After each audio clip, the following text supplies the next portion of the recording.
다 함께 일어나셔서 오늘 주신 하나님의 말씀 함께 합독하겠습니다. 디모데후서 2장 1절 2절 말씀 함께 합독합니다. 자, 함께 읽겠습니다. 시작. 내 아들아, 그러므로 너는 그리스도 예수 안에 있는 은혜 가운데서 강하고 또 내가 많은 증인 앞에서 내게 들은 바를 충성된 사람들에게 부탁하라. 그들이 또 다른 사람들을 가르칠 수 있으리라. 아멘.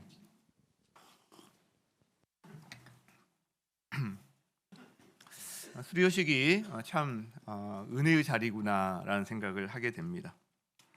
간증이 어떤 특별한 몇 사람만의 간증이 사실 아닙니다. 모든 한 사람 한 사람 간증이 있고 또 그들의 이야기는 또 이 땅을 살아가는 그리고 하나님 앞에 마음을 드리고자 하는 우리 모두의 사실 간증과도 다 있다 이렇게 생각이 되는데 제가 이렇게 간증문을 수료식 준비하면서 다 읽거든요. 한 번, 두 번, 이번엔 한 세 번 정도 읽었던 것 같은데 그러면서 이렇게 보다 보니까 한 사람 한 사람 그 훈련에 어떤 참여하게 된 과정이나 동기나 상황이 다 다르거든요. 여러 가지. 그런데 공통점이 있어요. 하나님의 이끄심과 인도하심이라는 공통점이 있고요. 그래서 거기에서 나오는 소감문들을 읽으면서 이거는 예수님과 함께했던 동행 일기 같다. 어떤 그런 생각들을 제가 했습니다. 이렇게 수료식을 하다 보면 제가 늘 좀 질문들을 다시 한번 되새김질을 해보게 됩니다. 우리가 왜 제자 훈련을 하고 있는 것일까? 그리고 정말 주님이 기뻐하시는 제자 훈련을 우리가 하고 있는 것일까? 무엇을 좀 더 보완해야 될까? 어떤 이런 질문들을 제가 이런저런 질문들을 하는 기회로 말이 왜 이렇게 이러죠? 삼아 보는데 이 삼자라는 말이 오늘 잘 안 나오네요. 예, 삼아 보는데 사실 이 제자 훈련에 대해서는 여러 가지 오해가 여전히 있는 부분이 있는 것 같습니다. 그러니까 목회자들에게도 오해가 있고 성도들에게도 오해가 있는데 예전에 제자 훈련 시작하던 초기만 해도요 목회자들 안에 이런 마음이 있었어요. 제자 훈련하는 사람을 불쌍히 여겼습니다. 예전에 오카누 목사님 살아계실 때 그분에게 직접 강의를 들었던 적이 있는데 그런 말씀하시는 거죠. 옥 목사님 목회하실 때만 해도 교회를 개척하면 깃발을 꽂으면 성도들이 몰려들던 시기였다는 거예요. 그렇기 때문에 주변에 있는 목회자들이 옥 목사님을 보면서 아니 그렇게 소수의 사람을 데리고 1년, 2년 붙잡고 하면 언제 교회 성장시켜? 설교 한 번이면 되는데 막 이런 식으로 쯧쯧 혀를 찼다는 이야기를 들은 적이 있습니다. 물론 지금은 이제 그런 불쌍히 여기는 사람은 별로 없죠. 제자 훈련이 명칭도 많이 알려졌고 대신에 어떤 오해가 있냐면 이 제자 훈련을 교회 성장의 수단으로 생각하는 거예요. 제자 훈련하는 교회들을 보니까 좀 교회가 성장하는 것 같아. 그러니까 우리 교회도 제자 훈련을 도입하면 좀 성장하지 않을까? 이렇게 성장의 한 수단으로 도입하는 경우가 생기더라는 거죠. 근데 이렇게 하다 보면 공짜 누는 게 매라고 교회 성장을 위한 거라면 다 무분별하게 받아들이다 보면 이게 좀 제대로 효과를 발휘하기 어려운 이런 문제들이 생깁니다. 그리고 프로그램 중에 하나, 여러 프로그램 중에 하나 이렇게 생각하는 거예요. 근데 이 인식은 한국 교회 안에 생각보다 좀 많이 퍼져 있는 것 같아요.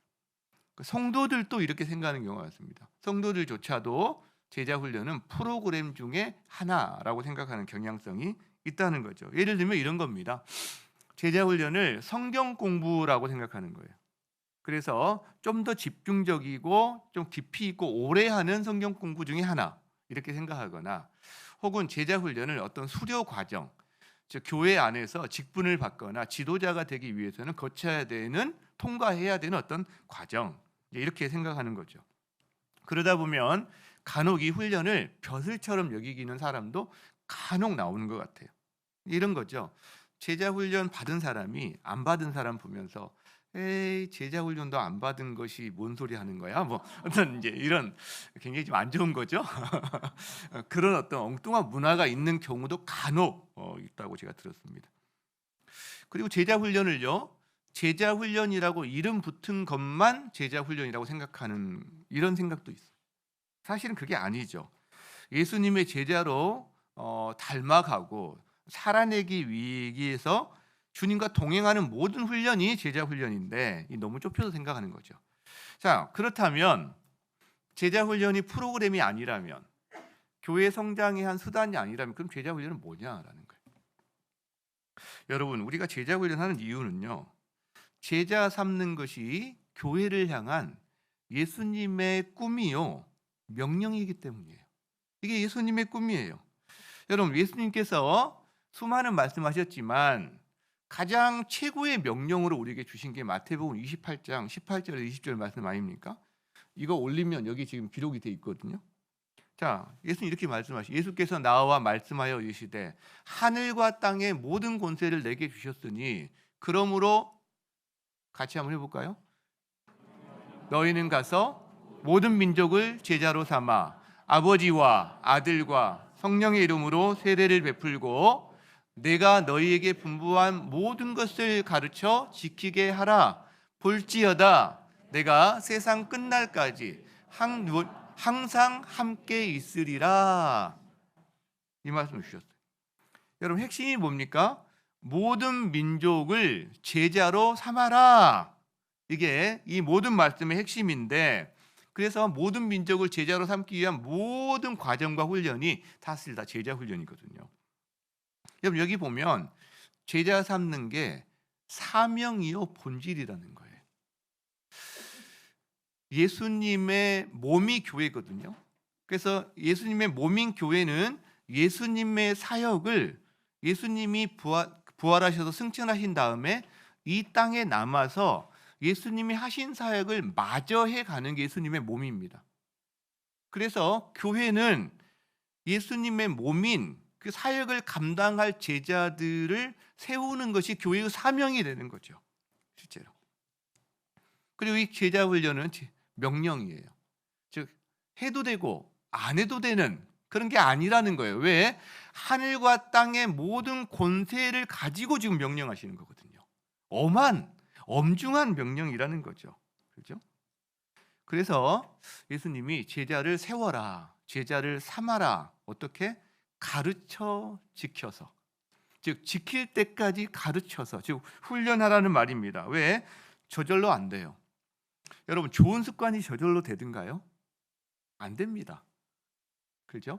좋고 선한 것은 노력이 필요해요. 왜? 이 땅이 죄의 영향력 가운데 부패해 가기 때문에 잘 안 됩니다. 여러분, 그래서 훈련 없이 제자 없어요. 평생의 과정인 거죠, 제자가 되는 것은. 완성을 향해서 계속하는 훈련인데, 훈련을 마친 오늘 훈련생들이 이게 있는데, 사실은 많은 분들이 경건 생활에서 온상복귀한 경우가 많을 거예요. 훈련 기간과 훈련을 마치고 나서도. 그게 우리의 이제 어쩔 수 없는 한계라는 거죠. 자, 그렇기 때문에 훈련은 끝이 아닙니다. 이제 진짜 시작인 거죠. 떠먹여주는 것을 받아먹는 영적 갓난아기를 벗어나서 영적인 자력 발전을 해서 이제 다른 사람을 먹여줄 수 있는 사람까지 계속해서 성장해가는 과정이라는 거죠. 자, 여러분, 이 훈련에 참여하는 사람, 제자를 삼는 사람에게는 놀라운 약속이 있습니다. 뭐냐면 주님이 항상 내가 너희와 함께 하겠다, 임마누엘의 하나님을 경험하게 해주겠다는 약속이 있다는 거예요. 놀라운 거죠. 저는 꿈이 있어요. 사실 저에게는 꿈이 있는데, I have a dream 이런 말 하죠. 무슨 꿈이 있냐면, 저요 정말 예수님이 기뻐하시는 사람이 좀 돼보고 싶어요. 예수님 기뻐하시는 사람. 이게 진짜 제 꿈이에요. 그리고 이 교회가 예수님이 기뻐하시는 교회가 정말 됐으면 좋겠다, 이 열망이 있어요. 그걸로 여기까지 지금 달려왔거든요. 뭐 물론 지금도 부족하고 앞으로도 부족하겠지만, 그러나 여전하고요. 이 꿈은 여전하고 이 열망은 제 안에 아직도 뜨거워요, 실제로. 그걸 위해서 몸부림을 치는 거죠. 여러분, 저만 그런 게 아니라고 저는 생각해요. 여기 성도님들도 나도 정말 예수님이 기뻐하시는 한 사람 되고 싶어. 우리 교회가, 이 땅의 교회들이, 수많은 교회를 우리가 책임질 수는 없으니까, 지금 우리 교회가 예수님이 기뻐하시는 그런 교회로 세워져 가는 걸 보고 싶어. 여러분, 저는 이게 저만의 꿈이 아니라 우리 성도님들의 꿈도 동일하다고 믿어요. 맞습니까? 맞죠? 우리의 꿈이잖아요. 여러분, 그것 때문에 우리가 제자 훈련하는 거예요. 왜? 제자 훈련이 목회의 본질이기 때문에 좋은 예배는 어떤 게 좋은 예배인지 아세요? 하나님을 사랑하는 사람, 좋은 예배자가 드리는 예배가 좋은 예배인 거예요. 예배자. 음악이 좋고 뭐가 좋고 다 필요하겠지만 여러분, 그 제자 훈련은 수단이 아닙니다. 교회 성장을 위한 수단, 프로그램이 아닙니다. 제자 훈련은 본질이에요. 그리고 본질에 입각한 목회를 하겠다고 하는 결단이고, 그것에 한 목회자의 목회 철학이라는 거죠.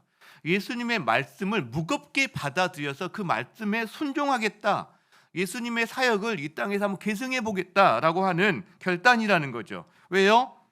제가 믿는 게 하나 있어요. 본질을 붙잡으면 산다는 거예요. 본질을 붙잡으면 목회자도 살고 성도도 살고 교회도 산다. 저는 이걸 믿어요. 여러분도 마찬가지일 거예요. 여러분의 삶에서 본질을 붙잡으면 여러분 자신도 살고 가정도 살 거예요, 여러분. 실제로. 그 제자 훈련은요, 제자 훈련의 초점은 숫자가 아닙니다. 숫자가 아니에요. 오히려 소수예요, 소수. 한 사람이고.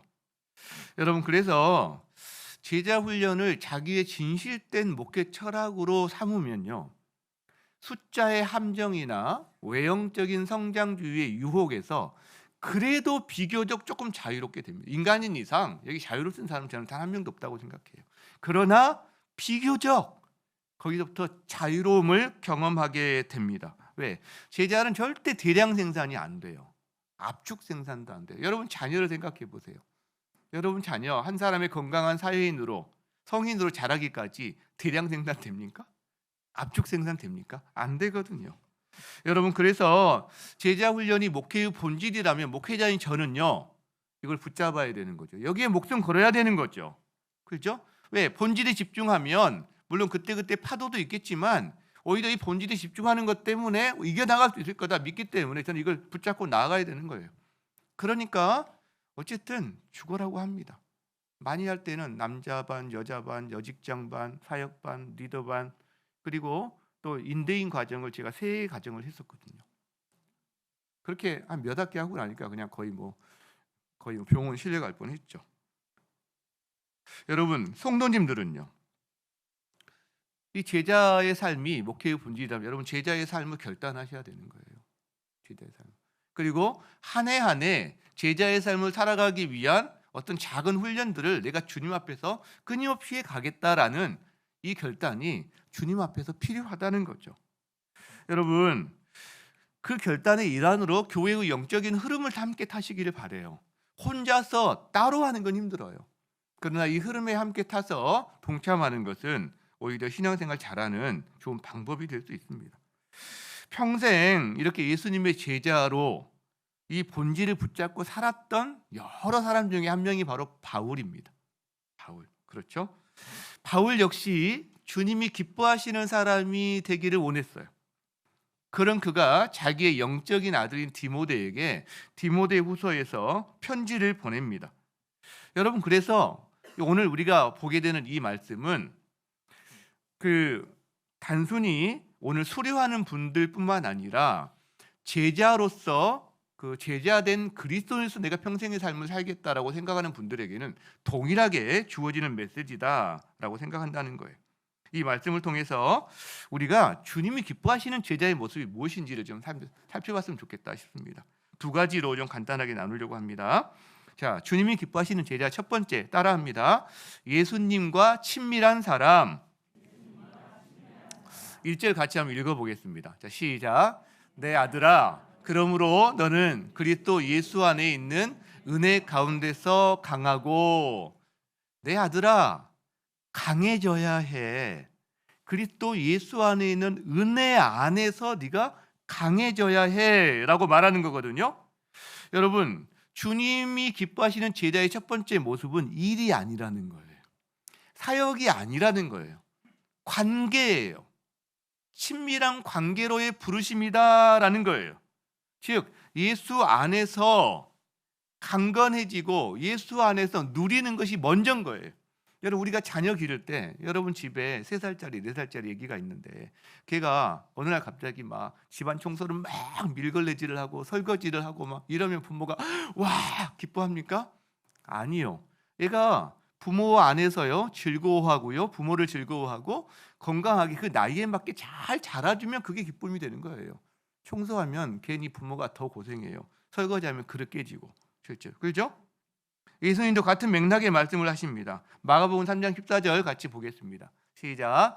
이에 12를 세우셨으니 이는 자기와 함께 있게 하시고 또 보내사 전도도 하며 귀신을 내쫓는 권능도 가지게 하려 하심이더라.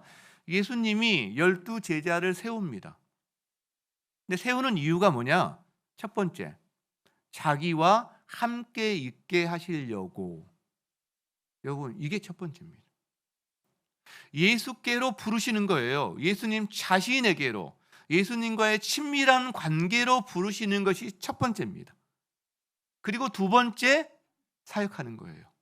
전도도 하고 귀신도 내쫓고 여러 가지 예수님 이 땅에서 회복을 위해서, 치유를 위해서 예수님의 손과 발이 돼 사역하는 게 이 두 개가 물론 같이 맞물려 가는 거지만 순서가 있다는 거죠. 순서가 중요하다는 거죠. 친밀한 관계성으로 부르심을 받았고 그리고 사역으로 보내심을 받은 거예요.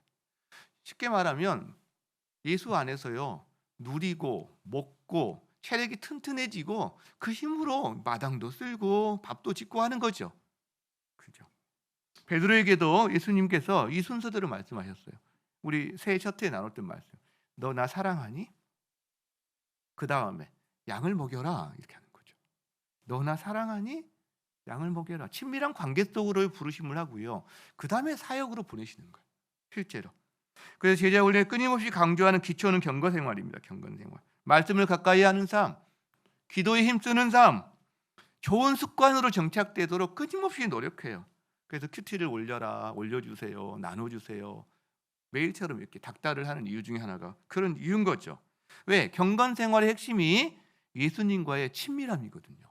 경건생활이 그냥 나 큐티 했어가 아니라 주님과 대화하고 주님을 누리는 거거든요. 경건생활의 핵심이. 이거는 마치 좋은 차가 있어도요, 차에 기름이 떨어지면 모든 미름과 똑같습니다.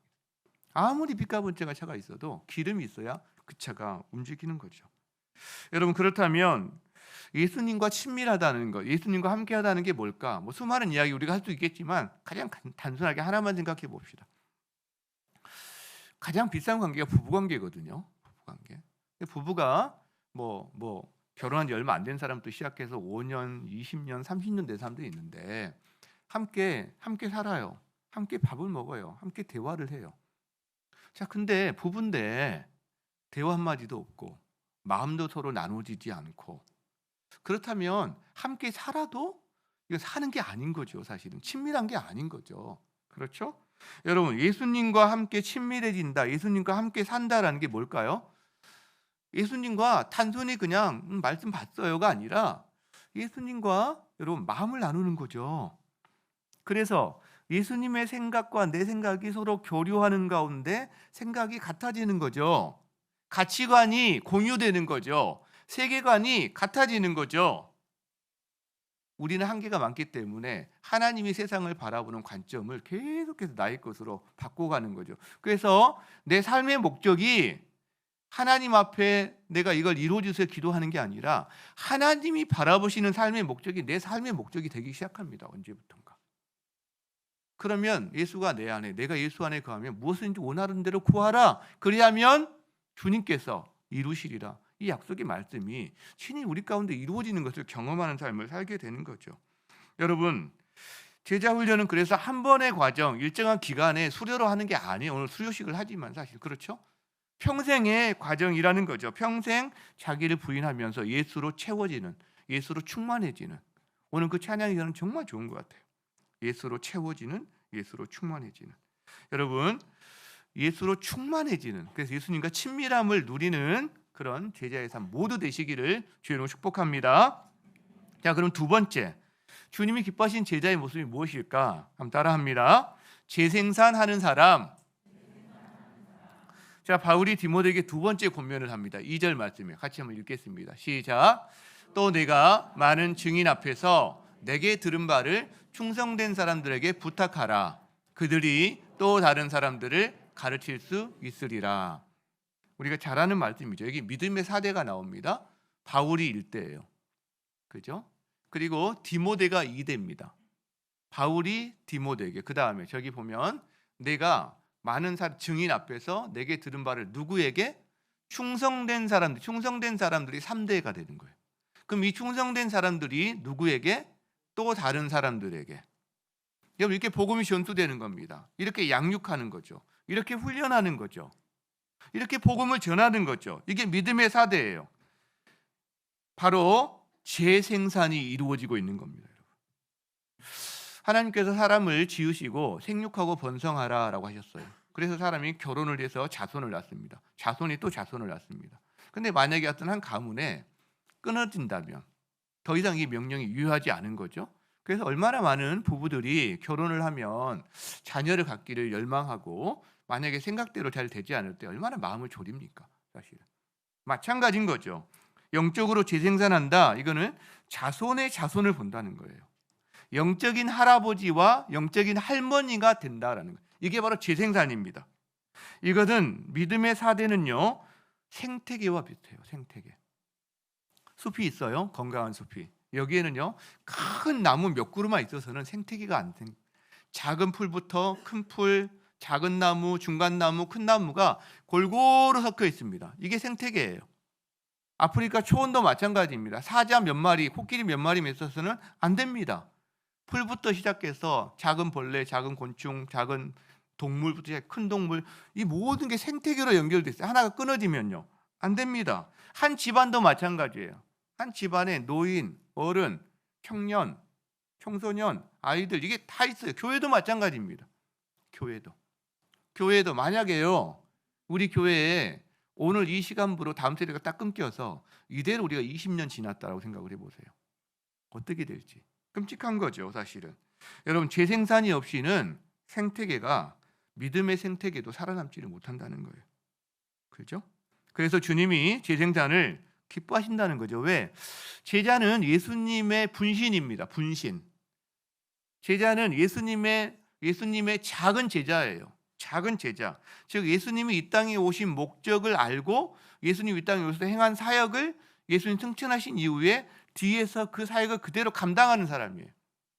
예수님을 대신해서 이 땅에 사역하는 사람이 바로 예수님의 제자들이다라는 거죠. 그런데 하나님께서 얼마나 기뻐하시겠어요? 얼마나 관심을 두고 쳐다보시겠어요? 관찰하시겠어요? 예수님이 오신 목적이 뭡니까? 영혼 구원이거든요. 예수님이 다 하셨나요? 아니요. 12제자, 70제자, 또 이렇게 동심원을 그리듯이 그들을 키우셨어요. 그리고 그들을 통해서 이 땅의 다른 사람들에게 복음을 전하도록, 오고 오는 세대들에게 복음을 전하도록 하셨단 말이죠. 그러니까 예수님이 자기도 하셨지만 사람을 키우셔서 그들을 통해서 이 믿음이 계승될 수 있도록 하셨단 말이에요. 이게 재생산인 거죠. 재생산. 여러분, 우리도 마찬가지입니다. 우리도. 이런 면에서 우리 교회를 포함한 한국 교회의 제자 훈련 모습 가운데 우리가 좀 돌아보고 보완할 부분이 있다, 많다라는 생각을 오랫동안 해오고 있습니다. 교실 중심성을 벗어나서 현장으로 나아가야 되는 부분이 사실은 굉장히 필요하다라는 걸 절감한다는 거예요. 실제로. 그렇죠? 이것을 위해서 우리는 작년에 굿뉴스 클럽을 전 교회적으로 실시했습니다. 왜? 제자 훈련은 교실 안에서만 하는 훈련이 아니에요. 우리나라는 이 학교 중심, 서당 중심 이런 게 워낙 발전돼 있어서 우리 안에 그게 몸에 배어 있어요. 훈련하면 교실에서만 하는 걸로. 그러나 예수님과 교제하는 것으로만, 안에서 성경을 파는 것으로만 예수님이 훈련을 삼으시지 않는다는 거예요. 그게 필요하지만 동시에 현장에서 실제로 재생산을 실험하고 추구하는 것, 이게 예수님이 원하시는 거죠. 그래서 작년에 굿뉴스 클럽을 하면서 주님이 우리 가운데 많은 은혜와 간증을 주셨어요. 참 감사해요. 그리고 우리 교회 가운데 풍성한 삶으로의 초대라는 책이 있습니다. 이게 이제 교회 가운데 굉장히 퍼져 있는데 우리 자녀들도 많이 하고 있거든요. 근데 이제 비신자를 대상으로 하는 풍삼초가 우리 가운데 많이 시도가 되고 있어요. 그 소식이 많이 들려져 옵니다. 그러니까 주변의 비신자를 초대해서 차를 나누면서 한 7주 정도 그다음에 이 풍삼초를 매개로 예수님에 대한 이야기를 하고 전하는 거죠. 이것이 저도 참 감사해요. 참 감사하죠. 여러분 다시 한번 정리해 봅시다. 누가 예수의 기뻐하는 제자인가? 특정한 훈련을 수료하면 되나요? 특정한 직분이나 특정한 직책을 가진 사람이 예수의 기뻐하는 제자인가요? 아니라는 거죠. 아니라는 거죠. 예수와 친밀한 관계 가운데 있는 사람, 그리고 이 예수의 복음을 자기 삶 가운데서 전하는 사람, 그걸 다른 말로 한다면 이제 재생산하는 사람, 이 사람이 예수님이 기뻐하시는 제자다. 베드로에게 했던 말을 다시 한번 적용한다면요, 예수님을 사랑하는 사람, 그리고 그 사랑하는 마음으로 이웃에 있는 양들을, 예수님의 양들을 먹이는 사람, 이 사람이 예수의 기뻐하시는 제자다라는 거죠. 여러분 그래서 이 마음을요, 이걸 여러분 우리가 염두에 두고 한 해 이걸 주님 앞에 좀 구했으면 좋겠어요. 주님께서 특별히 우리 가운데 연약한 부분이 재생산이거든요. 이 부분에 문을 열어주시도록 우리가 이제 힘써 기도했으면 좋겠습니다. 여러분 주변을 좀 돌아보세요. 비신자가 누가 있는지, 친구가 누가 있는지, 그리고 비신자 풍삼초 한번 자연스럽게 좀 해보세요. 기도하면서 다음 세대를 위한 굿뉴스 클럽이 올해도 계속될 텐데 기도해 주세요, 여러분. 여러분이 또 할 수 있는 범위 내에서 도와주시고 참여해 주시고, 그리고 올해 저희가 전 교회적으로 교회 전도학교, 그 다음에 전도 축제, 행복 축제를 우리가 하나님 앞에서 하나씩 준비 중에 있는데, 여러분 이것을 재생산의 기회로 여기고 여러분이 마음 담아서 기도해 주세요. 그 기회가 있을 때 함께 참여해 주세요. 수요 기도회에 공동체적으로 모여서도 함께 기도해 주세요. 지난주 제가 수요 기도회 공동체를 보면서 정말 감사했거든요. 참 많은 성도님들이 와서 기도하는데 기도가 살아나더라고요. 저도 더 기도하게 되더라고요. 그래서 제가 그 생각을 했습니다. 야, 우리 교회는 피리를 불면 춤을 추는 교회가 맞구나. 그게 너무 감사했어요. 여러분 이번 주에도 또 앞으로도 여러분이 1년에 한 달을 정해서 여러분 수요 기도에 나와서 섬겨주세요. 그 여러분 자신의 기도의 문도 하나님 앞에서 열어주시도록 기도해 주세요. 그러면 우리가 기도할 때 하나님 전도의 문을 열어달라고, 그렇죠? 재생산의 문을 열어달라고 기도할 때 하나님의 역사를 경험하게 될 줄 믿습니다. 우리 안에 생각지도 못했던 와, 이것을 경험하게 되는구나. 그 은혜를 우리가 경험하게 되는 역사가 있을 줄 믿습니다. 여러분 그래서요, 우리가 한마디 말, 잊혀지지 않는 말이 하나 있는데, 내비게이터를 창시했던 도슨 트로트맨이라는 사람이 했던 말이에요. 활동으로 생산을 대신할 수 없고 생산으로 재생산을 대신할 수 없다. 봉사 섬김 필요하죠. 필요합니다. 그러나 생산과는 차원이 다른 거예요, 여러분. 생산 필요하죠. 혼자서 복음을 3명, 5명, 10명 전하는 거 너무 귀합니다. 그러나 재생산과는 또 차원이 다른 겁니다. 그럼 저를 한번 따라해 볼까요? 활동으로 생산을 대신할 수 없고 생산으로 재생산을 대신할 수 없다. 여러분 청소하고 돈 벌어오고 설거지하는 것 너무 귀한 거죠. 그러나 아이를 낳는 것과는 차원이 다른 거라는 거죠. 그렇죠? 자기가 아이를 5명, 10명 낳는 거 귀한 거죠. 그러나 그 아이가 또 다른 아이를 낳을 수 있도록 도와서 손자, 손주를 보고 증손자, 증손녀를 보는 거는 또 다른 차원이라는 거죠. 이게 비교가 안 되는 거라는 거죠. 여러분 그래서 우리 모두 주님이 기뻐하시는, 그래서 제자, 예수님과 정말 친밀한 관계성으로, 그리고 동시에 그 관계성을 가지고 풍성함을 가지고 이렇게 흘러 넘치는 걸로 나누고, 또 우리 초점을 봉사도 하고 헌신도 하지만 생산에 우리가 초점을 가지고, 또 생산도 직접 하지만 재생산을 가지고 사람을 세워주는 이 일에 우리가 귀하게 사용되는 그런 제자들 되시기를 주님은 축원합니다. 말씀을 마무리하고자 합니다. 요즘 저에게 하나님이 주셨다고 그럴까, 아니면 제 마음에 이렇게 늘 생각하는 어떤 단어 하나가 있어요. 어느 날 갑자기 뚝 들어와가지고 주님이 주신 것 같기도 하고, 뭐 아니면 제가 그냥 어디서 이렇게 생각하는 것 같기도 하고 잘 모르겠는데 그 단어가 뭐냐면 하나님의 심정이라는 단어입니다. 하나님의 심정. 그래서 요즘 말씀을 묵상할 때마다 이 하나님의 심정을 생각해 봐요.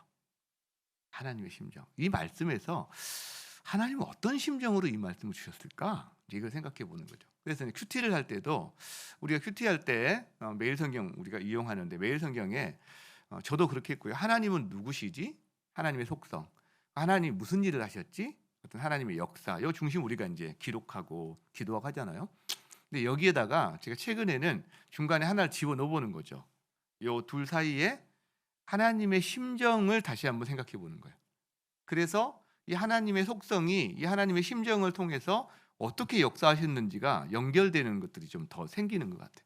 제가 좀 더 감동이 되고 말씀이 평면보다 약간 좀 입체적으로 좀 저에게 다가오는 어떤 그런 은혜가 저에게 있다 이런 생각을 해보게 돼요. 그래서 요즘 이제 그렇게 하나님의 심정을 늘 묵상할 때 생각을 해보는데 여러분 오늘요 이 단어를 한번 생각해 보자고요. 지금 하나님이 이 말씀을 바울을 통해서 이 말씀을 우리에게 주신 하나님의 심정이 무엇일까? 그리고 좀 더 직접적으로는 바울이 디모데에게 쓴 편지인데 그럼 디모데에게 이 편지를 쓴 바울의 심정은 무엇일까? 우리가 한번 좀 생각을 해봤으면 좋겠어요. 바울이 이렇게 말하잖아요. 내 아들아 이렇게 말한단 말이에요. 글로 읽으면 내 아들아 블라블라블라 이렇게 읽히는 거죠 저희는. 근데요 이 바울이 지금 이 편지가 마지막 편지입니다.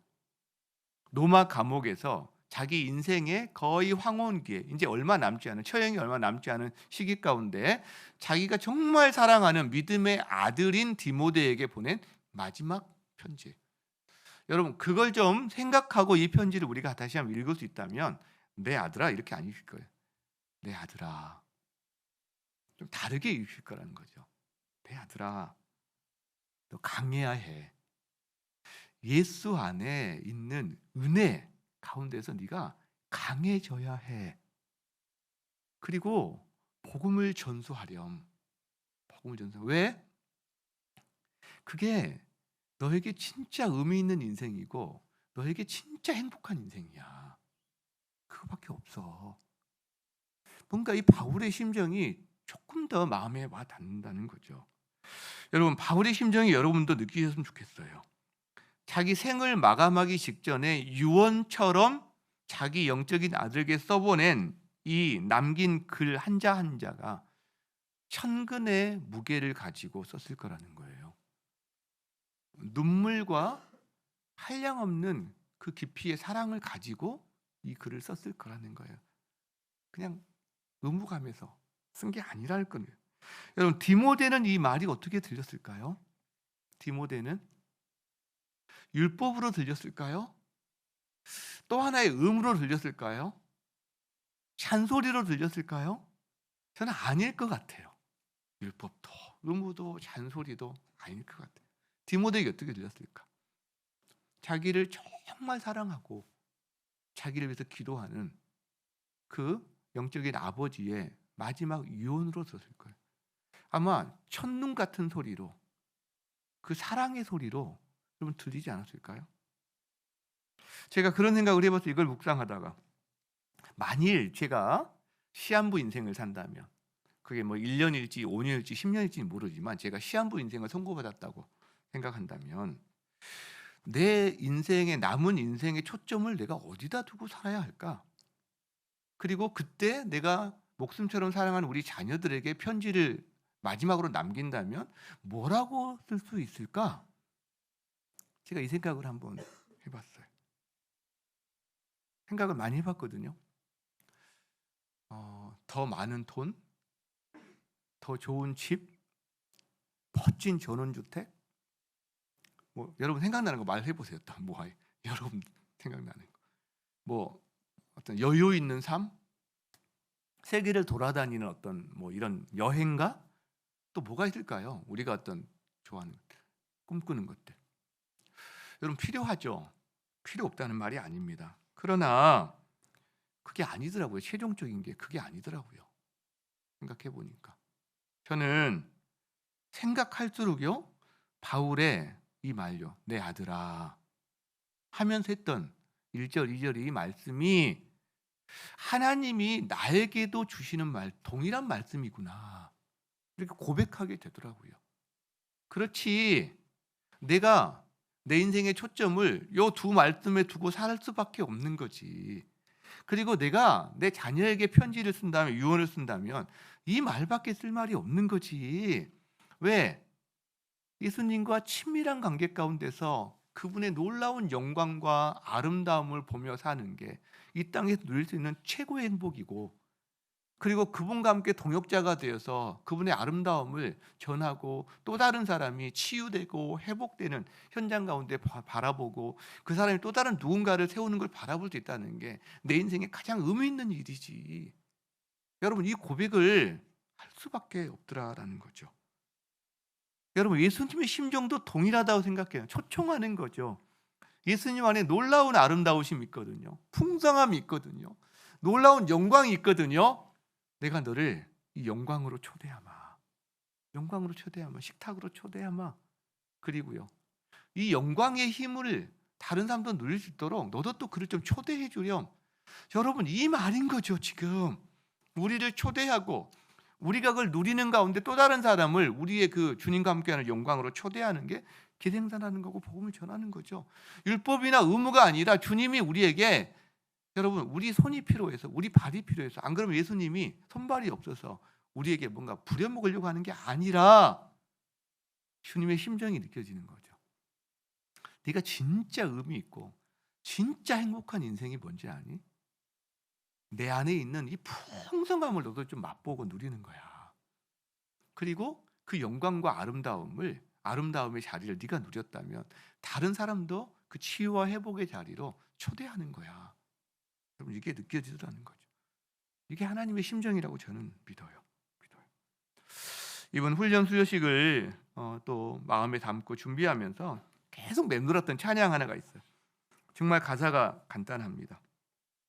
좀 전에 여러분 아마 처음으로 부르셨는데, 지금까지 에베네셀, 여기 임마누엘, 앞으로 여호와 이레. 여러분, 에베네셀은 주님이 여기까지 우리를 도우셨다. 블레셋 군대로부터 이스라엘을 보호하신, 사무엘에 나오는 그런 표현이거든요. 임마누엘 하나님은요, 하나님이 성육신하셔서 우리와 함께 하신다. 우리와 함께 하신다. 여호와 이레는요, 그 이삭을 바치는 그 자리에 하나님이 양을 준비하시잖아요. 하나님이 예비하신다. 하나님이 준비하신다. 하나님이 바라보신다. 뭐 이런 해석도 있는데, 어쨌든 여러분, 그래서 과거를 보면요, 주님의 도우심이 보여요. 현재 내 삶에 주님의 임재와 주님의 함께하심이 있어요. 그리고 미래 내 삶에는요, 주님의 예비하신 은혜가 있어요. 준비하신 은혜가 있어요. 여러분, 이 이상 우리가 바랄 게 있을까요? 이 사람이 진짜 행복한 사람 아닐까요? 저는 이 고백이 오늘 수료한 모든 훈련생들의 아마 지난 훈련에 대한 고백, 그리고 지금과 미래에 대한 아마 고백이고 고백일 것이다 라고 생각해요. 또 예수의 제자로, 주님이 기뻐하시는 예수의 제자로 살기를 원하는 우리 모든 성도들의 고백이요 바람일 것이다 라고 생각해요. 그래서 우리가 함께 에베네셀 하나님께 감사하고, 그죠, 도우심에 대해서 현재 함께 하시는 하나님을 찬양하고, 놀라운 거잖아요. 주님이 우리와 함께 하신다.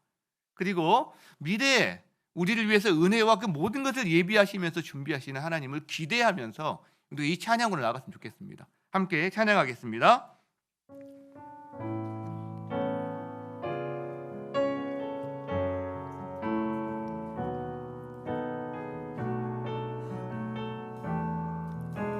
지금까지 에베네셀, 지금까지 에베네셀, 여기 임마누엘, 여기 임마누엘, 앞으로 여호와 이레, 앞으로 여호와 이레, 나의 가는 길, 나의 가는 길 함께 하시네. 지금까지 에베네셀, 지금까지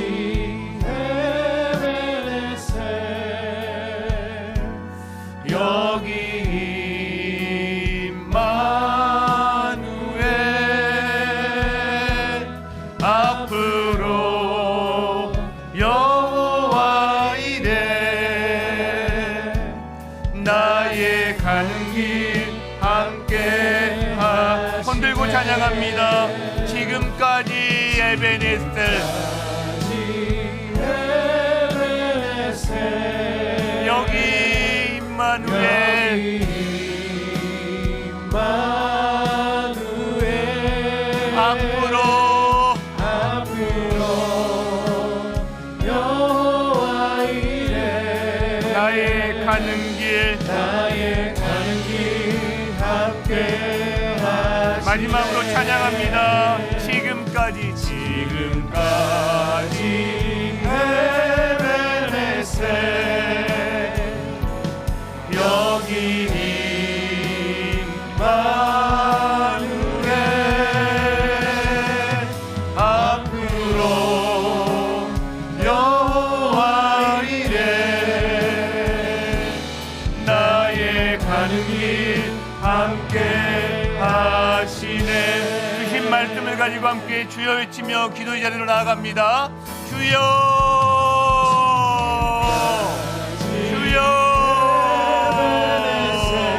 주님을 찬양합니다. 주님께 감사의 고백을 올려드립니다. 주님 지금까지 여기까지 오직 주님 에베네셀의 하나님께서 도우셨기에 그 주님께 감사를 올려드립니다. 지금 함께 하시는 주님을 찬양하며 나아갑니다. 하나님께서 항상 우리와 하나님 저희와 함께 하시는 그 주님을 찬양합니다. 미래 앞길에 폭풍우도 있고 하나님 아버지 파도도 있겠지만 그러나 여호와 이레 예비하시며 준비하시는 주님으로 인해 아버지 기대하며 걷기를 원합니다. 주님과 동행하며 걷는다. 주님과 동행을 걷는 삶으로 인도하여 주시옵소서. 사랑하는 주님 참 감사합니다. 아버지 지난 한 해를 돌아보며 지난 인생을 돌아보며 에베네셀 하나님 여기까지 우리를 도우셨던 하나님 감사를 올려드립니다. 주님 놀랍습니다. 임마누엘의 하나님이 지금 우리와 함께 하신다니. 아버지 이 믿음 가운데 우리가 살게 하여 주시옵소서. 혼자라고 외롭다고 아버지 아무도 내 주변에 없다고 느껴질 바로 그때에 아니야 내가 너와 함께 한다. 주님 그 믿음으로 임마누엘 하나님을 바라보는 역사를 허락하여 주시고 그 믿음으로 살게 하여 주시옵소서. 주님 그리할 때에 아버지 우리 앞길에 작은 파도 큰 폭풍 하나님 때로 있겠지만 그러나 여호와 이레 하나님 예비하시고 하나님의 은혜를 준비하시는 그 하나님이 계시기에 우리는 기대하며 담대히 미래를 향해서 불확실성 속으로 확실하신 주님의 은혜와 손을 붙잡고 나아갈 수 있음을 믿습니다. 주여 주여 에베네셀의 하나님께 감사드립니다. 임마누엘 하나님을 찬양합니다. 여호와 이레 하나님을 기대합니다. 우리 모든 성도들 삶 가운데 친밀하신 예수님과 그 관계성 가운데 주님을 그 영광과 아름다움을 누리게 하여 주시옵소서. 그 영광과 아름다움을 나누게 하여 주시옵소서. 풍성한 삶으로 그 하나님 의미 있고 행복한 진짜 행복한 삶으로 우리 성도들을 초대하시는 주님을 찬양합니다. 감사드리며 예수님의 이름으로 기도하옵나이다.